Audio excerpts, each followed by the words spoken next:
સાહેબ, માધવપુર મેળાને લઈને પોલીસ તરફથી સાહેબ કઈ રીતની આખી વ્યવસ્થા ગોઠવવામાં આવી છે ને સાહેબ, ખાસ કરીને જે ટ્રાફિકને માટે થઈને દર વખતે સમસ્યા થતી એના માટે થઈને ખાસ આયોજન શું કર્યું છે?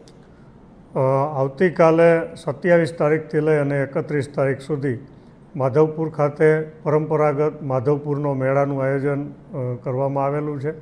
આપણે સૌ જાણીએ છીએ કે ભગવાન શ્રી કૃષ્ણ અને રૂકમણીના વિવાહ માધવપુર મુકામે થયેલા અને ત્યારથી આ પરંપરાગત મેળો વર્ષોથી અહીંયા ઉજવાય છે.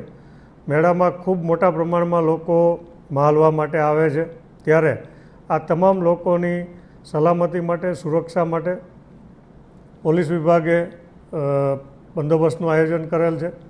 ખાસ કરીને બંદોબસ્ત ડિપ્લોયમેન્ટની વાત કરીએ તો આની અંદર અમે 7 ડીવાયએસપી, 18 પીઆઈ, 78 પીએસઆઈ, 763 પોલીસના જવાનો, હોમગાર્ડ જીઆરડીના 535 અને ટ્રાફિક મેનેજમેન્ટ માટે 57, આમ કુલ 1458 અધિકારી અને માણસોનું ડિપ્લોયમેન્ટ કરેલ છે. કુલ 8 ઝોનની અંદર આ સમગ્ર બંદોબસ્ત છે એને વહેંચવામાં આવેલ છે.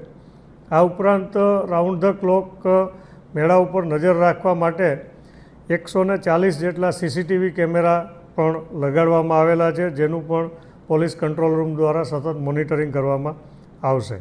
ખાસ કરીને મેળામાં આવતા મહિલાઓની સલામતી માટે અમારી 3 સી ટીમ છે એ સતત ખડે પગે ખાનગી કપડાની અંદર રહેવાની છે. આ ઉપરાંત પીક પોકેટિંગ કે અન્ય આવારા તત્વો ઉપર નજર રાખવા માટે અમારી 3 સર્વેલન્સની ટીમો પણ સતત મેળાની અંદર હાજર રહેશે. ખાસ કરીને સમગ્ર મેળા ઉપર નજર રાખવા માટે અલગ અલગ વોચ ટાવર્સ પણ રાખવામાં આવેલા છે અને પાર્કિંગ ઉપર પણ પૂરતા પ્રમાણમાં પોલીસનો બંદોબસ્ત રાખવામાં આવેલ છે. અમને ગત વર્ષના અનુભવના આધારે ખાસ કરીને માધવપુરમાંથી જે ટ્રાફિકના પ્રશ્નો થાય છે મેળા દરમિયાનમાં, એ ટ્રાફિકનો પ્રશ્ન હલ થાય એટલા માટે આ વર્ષે એક અલગથી ડાયવર્ઝન રૂટ પણ કલેક્ટર સાહેબને અમે દરખાસ્ત કરી અને એનું પણ જાહેરનામું બહાર પાડેલું છે.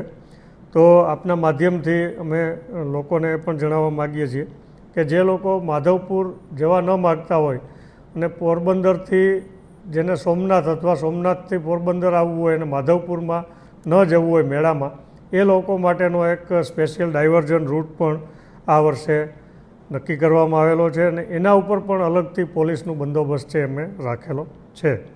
તો આ જે ડાયવર્ઝન રૂટ છે એની વાત કરીએ તો મોચા ગામથી કડોચ, બગસરા, ઘોડાદર, સરમા, સામરડા, મેખડી, વાડલા ફાટક થઈ આજક અને આંત્રોલી હાઈવે ઉપર આ ડાયવર્ઝન રૂટ છે અમે આપેલો છે. ગૂગલ મેપ ઉપર પણ અમે પ્રયત્ન કરીએ છીએ કે આ ડાયવર્ઝન છે એ બતાવે, જેથી બહારના લોકોને પણ ગૂગલમાં જ્યારે સર્ચ કરે તો આ ડાયવર્ઝન છે એ યોગ્ય રીતે બતાવે. આમ સમગ્ર પોલીસ વિભાગ દ્વારા 5 દિવસના મેળા દરમિયાનમાં લોકો શાંતિથી મેળો માલી શકે અને કોઈપણ જાતનો અનિચ્છનીય બનાવ ન બને એના માટે પૂરતો પોલીસ બંદોબસ્ત રાખવામાં આવેલો છે.